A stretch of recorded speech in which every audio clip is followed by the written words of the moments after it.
Hello, welcome back to Top 5 TV. We have a preview for you all. I'm joined by Reds fan Max. Hello, Max. Hi Luke, how's it going? Not too bad, not too bad. You? Yeah, I'm very well, thank you. I'm looking forward to Saturday, which we've not said for a while. So that's good times. So we'll start off with a kind of brief question. What has your overview been on the season so far? It's pretty disastrous for the first 6 or 7 games.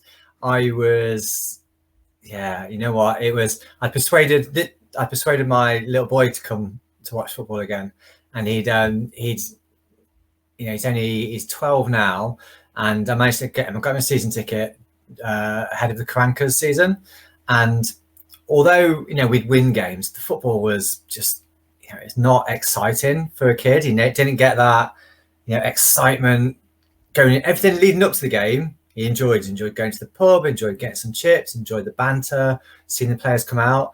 But the games tended to be not much happened, and then sometimes we'd score and win. And I think it put him off going, and he stopped coming. This year he started coming again, and the football's been even worse. we've not even done nothing and then won. We've done nothing and then conceded goals.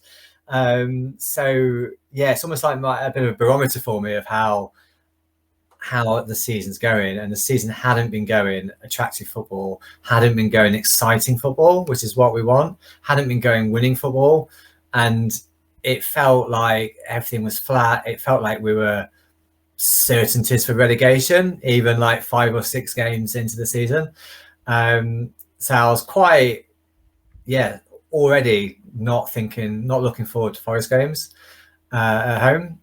And then 2 or 3 weeks in the new manager and a new playing style, and making full use of those wing backs, and seemingly making much better use of Brennan Johnson and Lewis firing again.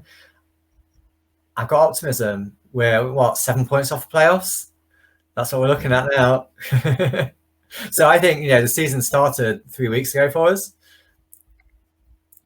Yeah, and we've sort of aligned our vision now through CEO, manager, and then even as far down as people like Andy Reid.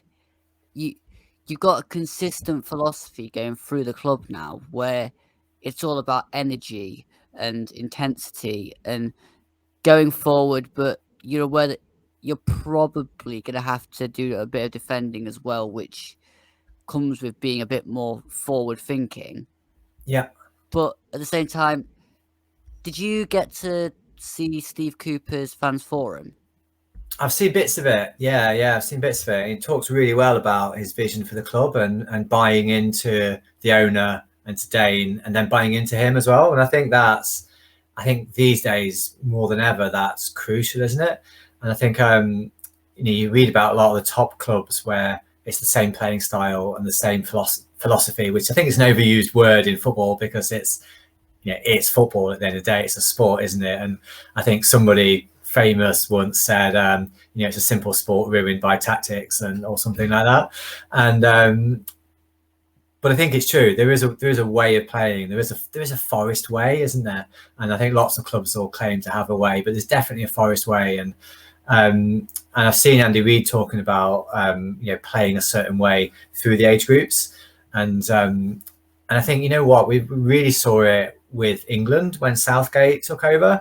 And I think there's a lot of talk about the England DNA, and everybody like guffawed and sneered at it a bit, but that's what they got in. They got in the same way of playing, the same philosophy all the way through the age groups, and then into the senior side and the senior setup, and that's allowed like players like Sacco and so on to transition through those age groups and get into that side.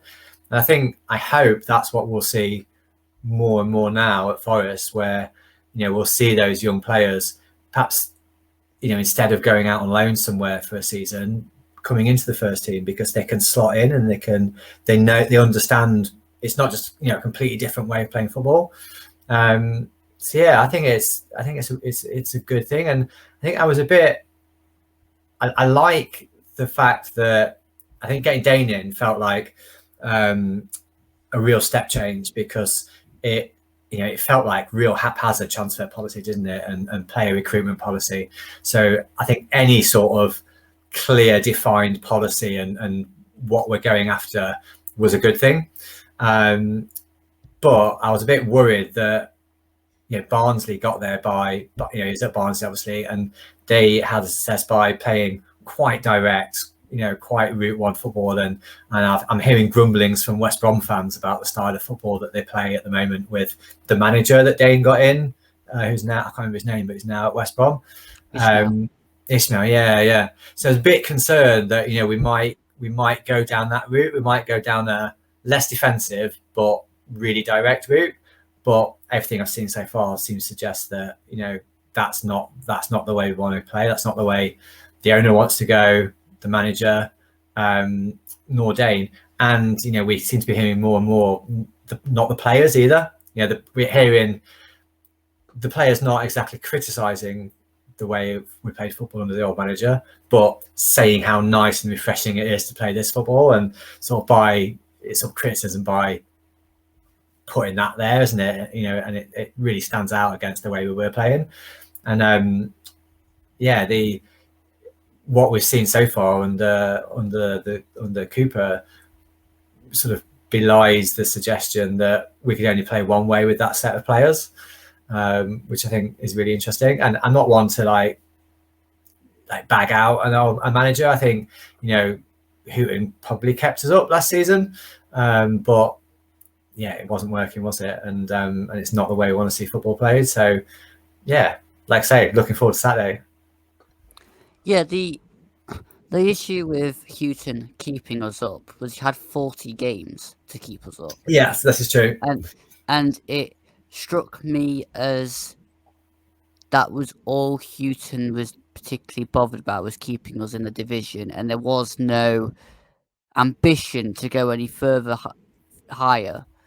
And I think with Steve Cooper, you get the impression that even if we got into the top 6, he'd still want to be higher. Yes, yeah, definitely. You know what? I think like Houghton's job when he came in was to steady the defense, wasn't it? Make us hard to beat, and you would think then push on from there. I think he was dealt a bit of a bad hand by the transfer policy and the overpaid, and like we talked about last time we spoke, frankly overweight players that he was lumbered with. But you do feel that there was a ceiling on the ambition. And you're right. I think Steve Cooper's, he's got that ambition. He's got that ambition in games, like within games, to score more goals.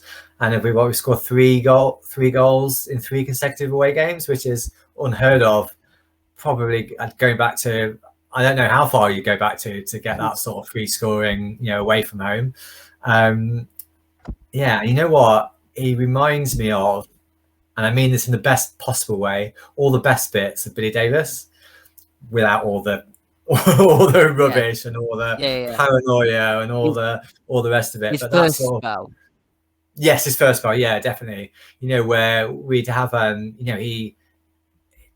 I think both of them know. Sounds like for Steve Cooper, knows which players need an arm around them, which players need to be told, you've got magic in your boots, son, go out and play. And I think we saw that on a Billy Davies in the first spell with players like McGugan, and I'm really hopeful that we'll see that with players like Bernard Johnson and Alex Myton, and if we can get Lolly back to anything like he was 2 or 3 years ago, then we're going to be like rampant up front, you'd have thought. So you just highlighted Myton, Johnson and Lolly, but where would you say our danger spot is? To what as in weakness? As in our weak spot? No, I mean our kind of what we're good at, let's say. Yeah, I think the front 3 or 4 are very, very dangerous, but I think the problem seemed to be that we couldn't get the ball to them in the right positions. So like the midfield were quite static and not progressive enough, and it seems like fullbacks not really given license to overlap and really get forward and that sort of thing. So yeah, I think I saw. Yeah, I think I might have even saw Lolly saying that it was a case of get the balls. It was previously a case of getting the balls to the forward three, and then they need to do some magic to get there. And that's not a way. You're not winning. We weren't winning games or scoring goals by the team play and the team playing well throughout. We might win games or we might get goals by somebody pinging one in or somebody doing a bit of magic or something like that. Whereas I think now, I think Ryan Yates is going to be key, because I think Ryan Yates is going to play less of a sit-in holding role and more of a box-to-box midfielder, more of a, and I don't want to like compare him with like great players, but like perhaps more of a Steve Hodge or more of a of a Lampard. We have seen Ryan Yates in the past, arriving late in the box and winning headers, albeit often flying over the bar. But he's got that in his game. He's got that in his locker, and he's got the engine. And I don't think it needs in the Championship two players to be sitting. And then if the other player is Garner playing better than he has been, then Garner's also perhaps a bit more like a Ben Watson player, where he can break up play and hold it up, but also spray the ball about better. But I think the real revelation under Steve Cooper has been the fullbacks, the defence and the fullbacks. So that three centre halves system, which feels weird. I don't think we've seen that at Forest for a long time. And fullbacks, or probably actually more like playing as wing backs, or deep lying right and left sided midfielders. And they've been sensational the last 3 or 4 games, haven't they? Jed Spence and Max Lowe, to the extent where we're probably going, that we're already thinking, can we make sure we've got them for the rest of the season? And what happens if they carry on like this for the rest of the season? We will be losing them. So I think we've always had good forward players, but we've just struggled to play the ball through the thirds and get it to them at pace, at the right pace, where we're turning teams around and in positions where they're starting from a position where they can hurt them. And I think the way he's organised the defence and that bit of midfield enables us to get them into the game more. And we're dominating possession as well, which again we've not done that for a long time. We're probably going back to Karanka for when we last finished games where we'd have a lot of possession, but it's possession with a purpose. And we're getting lots of shots on goal. We're getting lots of shots on target. We're spending a lot of time in the opposition third. And I think it was really noticeable in the Barnsley game when, or maybe Huddersfield, sorry, where we had 6 or 7 players in or around their box. We're leading the game. We had 6 or 7 players in or around their box, and I can't, lost count of the number of games where somebody's made a good run, like Mighton's made a good run, the ball's gone into the box, but there's only Lewis Grabban there, or only Lyle Taylor there, maybe. So I think there's a combination of things. I think it's down to the manager. It's down to the manager, the way he's asking the players to play. So where would you say our weaknesses are? I would say our weaknesses are, I'm still concerned about us from free kicks, like set pieces and corners. I think we've probably got 1 or 2 defenders that have always got a mistake in them. I think although the systems work well, I think probably Joe Worrell's not had his best games as in that sort of right-sided centre back. So I'm sure, because it will be, it's a new system for all of those defensive players, that it's something that they'll work on. So I think hopefully that will improve. But I think I've always felt we're weak against set pieces and corners.